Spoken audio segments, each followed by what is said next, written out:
TB ಡ್ಯಾಮ್ನಲ್ಲಿ 2 ಅಡಿಯಷ್ಟು ನೀರು ಖೋತಾ ಆಗಿದೆ. ಕ್ಷಣ ಕ್ಷಣಕ್ಕೂ ಕೂಡ ನೀರಿನ ಪ್ರಮಾಣ ಕಡಿಮೆ ಆಗ್ತಾ ಇದೆ. ಡ್ಯಾಮ್ನ 28 ಗೇಟ್ಗಳನ್ನು ಓಪನ್ ಮಾಡಿದ್ದಾರೆ ಸಿಬ್ಬಂದಿ. ಅಂದರೆ ಓವರ್ ಆಲ್ ಸ್ವಲ್ಪ ನೀರು ಕಡಿಮೆ ಮಾಡೋಕ್ಕೆ ಅಂತ. ಈಗ ಡ್ಯಾಮ್ನಲ್ಲಿ 2 ಅಡಿಯಷ್ಟು ನೀರು ಕಡಿಮೆ ಆಗಿದೆ. ನೀರು ಕಡಿಮೆ ಆಗಿದೆ ಅಂದರೆ ರೈತರಿಗೆ ಆತಂಕ ಆಗುತ್ತೆ. ಏನು ಅಂತಂದರೆ ಮುಂದೆ ನೀರು ಇರೋದಿಲ್ಲ ಅಂತ. ಅಲ್ಲಿ ಬೆಳೆ ಬೆಳೆಯೋದಕ್ಕೆ ನೀರು ಬೇಕಾಗುತ್ತೆ. ಟಿಬಿ ಡ್ಯಾಮಲ್ಲಿ ನೀರು ಮಳೆ ಬಂದರೂ ಕೂಡ ಆ ನೀರನ್ನ ಉಳಿಸ್ಕೊಳ್ಳೋದಕ್ಕೆ ನಮ್ಮ ಕೈಲಿ ಆಗಲಿಲ್ವಲ್ಲ ಅನ್ನೋವಂಥದ್ದು ನಿಜಕ್ಕೂ ಅತ್ಯಂತ ಖೇದದ ಸಂಗತಿ. ಪ್ರಕೃತಿ ವರ ಕೊಟ್ಟರು ಕೂಡ ಮನುಷ್ಯನ ಒಂದು ಅಪಸವ್ಯಗಳಿಂದಾಗಿ ಆ ನೀರನ್ನು ಉಳಿಸ್ಕೊಳ್ಳೋದಕ್ಕೆ ಸಾಧ್ಯ ಆಗಲಿಲ್ಲ. ನಮ್ಮ ಪ್ರತಿನಿಧಿ ರೇಣುಕಾರಾಧ್ಯ ಬಳ್ಳಾರಿಯಿಂದ ಕನೆಕ್ಟ್ ಆಗಿದ್ದಾರೆ.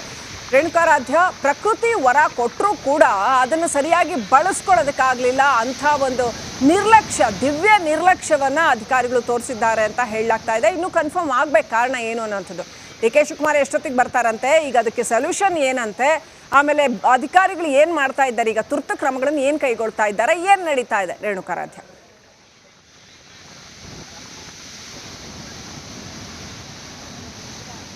ಖಂಡಿತ ಶ್ರೀಲಕ್ಷ್ಮಿ, ಏನಂದ್ರೆ ಡ್ಯಾಮ್ನ ದುರಸ್ತಿ ಮಾಡೋದಕ್ಕೆ ಕನಿಷ್ಠ 20 ಅಡಿಯಷ್ಟು ನೀರನ್ನು ಹೊರಬಿಡಬೇಕು. ಅಂದರೆ ಸುಮಾರು 60 TMC ನೀರನ್ನು ಹೊರಬಿಡಬೇಕಾಗಿರ್ತಕ್ಕಂಥದ್ದು. ಹೀಗಾಗಿ ನಾನೀಗ ಗೇಟ್ನ ಹಿಂಭಾಗ ಇರ್ತಕ್ಕಂಥದ್ದು, ಅಂದರೆ ಗೇಟ್ನ ಹಿಂಭಾಗ ಯಾವ ರೀತಿಯಾಗಿದೆ ದೃಶ್ಯಾವಳಿಗಳನ್ನು ನೋಡಿದರೆ ಗೊತ್ತಾಗುತ್ತೆ. ಈಗಾಗಲೇ 2.5 TMC ಅಂದರೆ 2.5 ಅಡಿಯಷ್ಟು ನೀರು ಕಡಿಮೆ ಆಗಿದೆ. ಅಂದರೆ ನಿನ್ನೆ ರಾತ್ರಿಯಿಂದ ಡ್ಯಾಮ್ನಿಂದ ಹೊರಗೆ ನೀರು ಬಿಡ್ತಾ ಇದ್ದಾರೆ.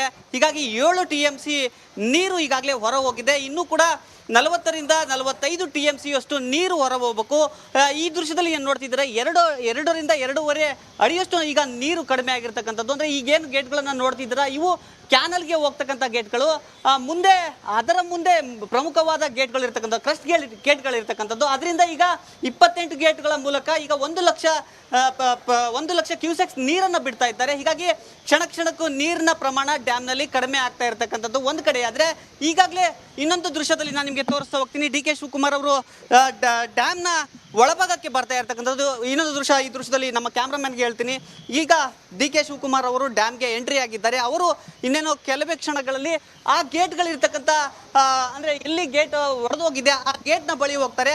ಡಿ ಕೆ ಶಿವಕುಮಾರ್ ಅವರು ಈಗ ಡ್ಯಾಮ್ನ ಕೆಳಭಾಗದಲ್ಲಿದ್ದಾರೆ ಎನ್ನುವ ಮಾಹಿತಿ ಸಿಕ್ಕಿರ್ತಕ್ಕಂಥದ್ದು. ಪೊಲೀಸರು ಕೂಡ ಅಲರ್ಟ್ ಆಗ್ತಿದ್ದಾರೆ. ಕೆಲವೇ ಕ್ಷಣಗಳಲ್ಲಿ ಡಿ ಕೆ ಶಿವಕುಮಾರ್ ಅವರು ಅಂದರೆ DCM ಡಿ ಕೆ ಶಿವಕುಮಾರ್ ಅವರು ಡ್ಯಾಮ್ನ ಗೇಟ್ಗಳನ್ನು ವೀಕ್ಷಣೆ ಮಾಡ್ತಾರೆ. ಆ ಬಳಿಕ ಅಧಿಕಾರಿಗಳು ಮತ್ತು ಜನಪ್ರತಿನಿಧಿಗಳ ಸಭೆಯನ್ನು ಮಾಡ್ತಾರೆ. ಸಭೆಯ ಬಳಿಕ ಇನ್ನಷ್ಟು ನೀರಿನ ಪ್ರಮಾಣವನ್ನು ಹೊರಬಿಡಬೇಕಾ ಅಥವಾ ಬೇಡವಾ ಅನ್ನೋದ್ರ ಬಗ್ಗೆ ಚರ್ಚೆ ಮಾಡ್ತಾರೆ. ಅದರ ಜೊತೆಗೆ ಯಾವ ರೀತಿಯಾಗಿ ದುರಸ್ತಿ ಮಾಡಬೇಕು, ಏನೆಲ್ಲ ಕ್ರಮಗಳನ್ನು ಇಮಿಡಿಯೇಟ್ ಆಗಿ ತೆಗೆದುಕೊಳ್ಬೇಕು ಅನ್ನೋ ನಿಟ್ಟಿನಲ್ಲಿ ಸಭೆ ಮಾಡಿ ಆ ಬಳಿಕ ಸುದ್ದಿಗೋಷ್ಠಿಯನ್ನು ನಡೆಸಿ ಸಂಪೂರ್ಣವಾಗಿ ಏನೆಲ್ಲ ಕ್ರಮಗಳನ್ನು ಕೈಗೊಂಡಿದ್ದಾರೆ, ಜೊತೆಗೆ ಮುಂದೆ ಏನು ಮಾಡ್ತಾರೆ, ಜೊತೆಗೆ ಜನರಿಗೆ ಏನು ಹೇಳ್ತಾರೆ ಅನ್ನೋದು ಸಾಕಷ್ಟು ಕುತೂಹಲ ಕೇಳಿಸತಕ್ಕಂಥದ್ದು. Srilakshmi, thank you Renukaradhya ಡೀಟೇಲ್ಸ್ಗಾಗಿ.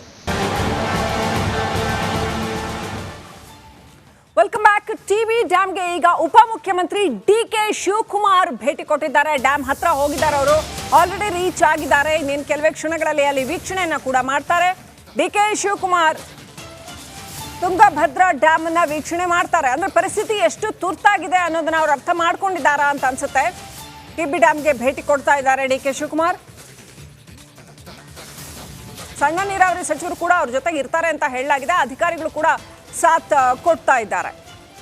ಅಲ್ಲಿನ ಜನಪ್ರತಿನಿಧಿಗಳು ಮತ್ತು ಅಧಿಕಾರಿಗಳನ್ನ ಕರ್ಕೊಂಡು ಟಿಬಿ ಡ್ಯಾಮ್ ವೀಕ್ಷಣೆಗೆ ಬಂದಿದ್ದಾರೆ ಡಿ ಕೆ ಶಿವಕುಮಾರ್. ಇನ್ನು CM ಕೂಡ ಮಂಗಳವಾರ ಬರ್ತಾರೆ ಅಂತ ಹೇಳಲಾಗಿದೆ. ಇವರು ಬಾಗಿನ ಅರ್ಪಿಸೋದಕ್ಕೆ CM ಬರಬೇಕಾಗಿತ್ತು. ಆದರೆ ಈಗ ಪರಿಸ್ಥಿತಿ ಹಿಂಗಾಗಿರೋದ್ರಿಂದ ಬಾಗಿನ ಅರ್ಪಿಸೋದಿಲ್ಲ ಅಂತ ಅನ್ಸುತ್ತೆ. ಎನಿವೆ, ಡಿ ಕೆ ಶಿವಕುಮಾರ್ ಈಗ ಭೇಟಿ ಕೊಟ್ಟಿದ್ದಾರೆ. ಡಿ ಕೆ ಶಿವಕುಮಾರ್ ಅವರು ಆಂಧ್ರ ಪ್ರದೇಶ ತೆಲಂಗಾಣ ಅಧಿಕಾರಿಗಳ ಜೊತೆ ಏನಾದರೂ ಮಾತಾಡ್ತಾರಾ? ಓವರ್ ಆಲ್ ಟಿಬಿ ಮಂಡಳಿಯ ಎಲ್ಲ ಅಧಿಕಾರಿಗಳ ಜೊತೆ, ಮುಖ್ಯವಾದ ಅಧಿಕಾರಿಗಳ ಜೊತೆ ಮಾತನಾಡ್ತಾರಾ? ಇನ್ನೂ ಸಾಕಷ್ಟು ಸಮರ್ಥ ಅಧಿಕಾರಿಗಳು ಬೇಕು ಅಲ್ಲಿಗೆ ಅಂತ ಹೇಳಲಾಗ್ತಾ ಇದೆ. ಆಮೇಲೆ ಹೆಚ್ಚಾಗಿ ಆಂಧ್ರ ಪ್ರದೇಶದವರು ಇದ್ದಾರೆ ಅನ್ನುವಂಥ ಮಾತಿದೆ. ಸಾಕಷ್ಟು ಗೊಂದಲಗಳು ಇದ್ದಾವೆ ಟಿಬಿ ಡ್ಯಾಮ್ ನಿರ್ವಹಣೆಯ ವಿಚಾರದಲ್ಲಿ. ಅದೆಲ್ಲವನ್ನು ಉಪಮುಖ್ಯಮಂತ್ರಿ ಡಿ ಕೆ ಶಿವಕುಮಾರ್ ಅಡ್ರೆಸ್ ಮಾಡ್ತಾರಾ? ಈಗ ಅವರು ಅಧಿಕಾರಿಗಳ ಜೊತೆ ಒಂದು ಹೈ ವೋಲ್ಟೇಜ್ ಮೀಟಿಂಗ್ ಇಟ್ಕೊಂಡಿದ್ದಾರೆ ಅಂತ ಹೇಳಲಾಗಿದೆ. ಏನು ಕಾರಣ ಇದಕ್ಕೆ ಅಂತ, ತುರ್ತು ಪರಿಹಾರ ಕ್ರಮಗಳನ್ನು ಕೈಗೊಳ್ತಾರಾ? ಕಾದು ನೋಡಬೇಕಾಗಿದೆ. ಹೆಚ್ಚು ಶಾಸಕರ ಮೀಟಿಂಗ್ ಆಗಿದೆ. ದಿಢೀರ್ ಸಭೆ ದೊಡ್ಡ ಮಟ್ಟದ ಕುತೂಹಲಕ್ಕೆ ಕಾರಣ ಆಗಿದೆ. BSY ಮಾಜಿ ಆಪ್ತ ಸಹಾಯಕ NR ಸಂತೋಷ್ ಬೆಳಗಾವಿ ರೆಸಾರ್ಟ್ನಲ್ಲಿ ನಡೀತಾ ಇರುವಂತಹ ಸಭೆಯಲ್ಲಿ ಭಾಗಿಯಾಗಿದ್ದಾರೆ.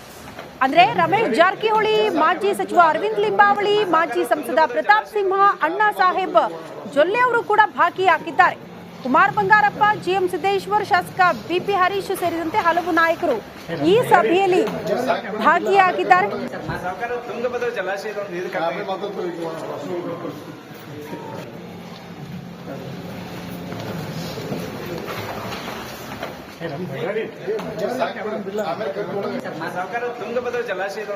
ಈ ಬಗ್ಗೆ ಮತ್ತಷ್ಟು ಡೀಟೇಲ್ಸ್ ಅನ್ನ ಕೊಡ್ತಾ ಹೋಗ್ತಾರೆ ನಮ್ಮ ಪ್ರತಿನಿಧಿ ಮೈಲಾರಿ ನೇರ ಸಂಪರ್ಕದಲ್ಲಿ ಜಾಯಿನ್ ಆಗ್ತಿದ್ದಾರೆ. ಮೈಲಾರಿ, ದಿಢೀರ್ ಭೇಟಿ, 10ಕ್ಕೂ ಹೆಚ್ಚು ಜನ ಭಾಗಿಯಾಗಿದ್ದಾರೆ ಬಿಜೆಪಿ ನಾಯಕರು ಅಂತ ಹೇಳಲಾಗ್ತಾ ಇದೆ. ಏನಿರಬಹುದು ಈ ಸೀಕ್ರೆಟ್ ಮೀಟಿಂಗ್ ನ ಸೀಕ್ರೆಟ್ ಇನ್ಸೈಡ್ ಮಾಹಿತಿಯನ್ನ ಕೊಡ್ತಾ ಹೋಗೋದಾದ್ರೆ?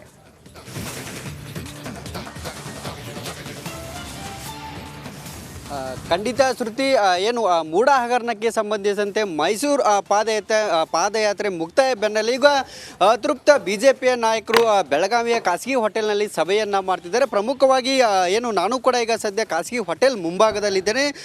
ರಮೇಶ್ ಜಾರಕಿಹೊಳಿ ಮತ್ತು ಏನು ಯತ್ನಾಳ್ ನೇತೃತ್ವದಲ್ಲಿ ಈ ಒಂದು ಸಭೆ ಆಗ್ತಿದೆ. ಸಭೆಯಲ್ಲಿ ಪ್ರಮುಖವಾಗಿ ಏನು ಈಗಾಗಲೇ ಮೂಡ ಹಗರಣಕ್ಕೆ ಸಂಬಂಧಿಸಿದಂತೆ ಮೈಸೂರು ಪಾದಯಾತ್ರೆ ಆಯಿತು. ಇದರ ಬೆನ್ನಲ್ಲೇ ಈಗ ಬಳ್ಳಾರಿ ಪಾದಯಾತ್ರೆ ಕೂಡ ಈ ನಾಯಕರು ಕೂಡ ಸಿದ್ಧತೆಯನ್ನು ಮಾಡಿಕೊಂಡಿದ್ದಾರೆ. ಈ ಒಂದು ಏನು ಈ ಒಂದು ಸಭೆಯಲ್ಲಿ ಈಗಾಗಲೇ ಏನು ರೆಬಲ್ ನಾಯಕರು ಸಭೆಯಲ್ಲಿ ಭಾಗಿಯಾಗಿರುವಂಥದ್ದು. ಅದರಲ್ಲಿ ಪ್ರಮುಖವಾಗಿ ಬಿಜೆಪಿಯ ಮಾಜಿ ಆಪ್ತ ಸಹಾಯಕ ಆಗಿರುವಂಥ NR ಸಂತೋಷ್ ಸೇರಿದಂತೆ ಏನು ಅರವಿಂದ್ ಲಿಂಬಾವಳಿ ಇರ್ಬೋದು, ಪ್ರತಾಪ್ ಸಿಂಹ ಇರ್ಬೋದು ಮತ್ತು ರಮೇಶ್ ಜಾರಕಿಹೊಳಿ, ಯತ್ನಾಳ್ ಸೇರಿದಂತೆ ಹಲವು ಬಿಜೆಪಿ ನಾಯಕರು ಕೂಡ ಈ ಒಂದು ಸಭೆಯಲ್ಲಿ ಕೂಡ ಈಗಾಗಲೇ ಭಾಗಿಯಾಗಿದ್ದಾರೆ. ಮತ್ತು ಕೂಡಲ ಸಂಗಮದಿಂದ ಈಗಾಗಲೇ ಬಳ್ಳಾರಿ ಪಾದಯಾತ್ರೆಗೆ ಏನು ರೂಪರೇಷೆ ಕಳೆದ 1 ಗಂಟೆಗಳಿಂದ ಕೂಡ ಈ ಸಭೆ ಆಗ್ತಿರುವಂತದ್ದು. ಸುಮಾರು 10ಕ್ಕೂ ಅಧಿಕ ನಾಯಕರು ಈಗಾಗಲೇ ಸಭೆಯಲ್ಲಿ ಭಾಗಿಯಾಗಿದ್ದಾರೆ, ಸಭೆ ಮಾಡ್ತಿರುವಂತದ್ದು. ಮತ್ತು ಪ್ರಮುಖವಾಗಿ ಈಗಾಗಲೇನು ಮೂಡ ಹಗರಣಕ್ಕೆ ಸಂಬಂಧಿಸಿದಂತೆ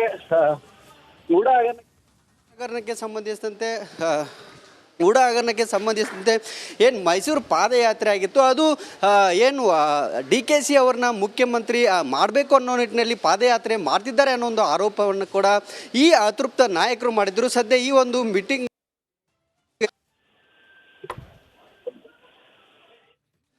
ಓಕೆ, ಸಂಪರ್ಕ ಸಾಧ್ಯ ಆಗ್ತಾ ಇಲ್ಲ. ಮತ್ತೊಮ್ಮೆ ನಮ್ಮ ಪ್ರತಿನಿಧಿಯನ್ನ ಸಂಪರ್ಕಿಸುವ ಕೆಲಸ ಮಾಡ್ತೀವಿ. ದೃಶ್ಯ ನಾವು ಗಮನಿಸ್ತಾ ಇದ್ವಿ. ಖಾಸಗಿ ರೆಸಾರ್ಟ್ ನಲ್ಲಿ ಆಗ್ತಾ ಇರುವ ಸಭೆ, 10ಕ್ಕೂ ಹೆಚ್ಚು ಜನ ಭಾಗಿಯಾಗಿದ್ದಾರೆ.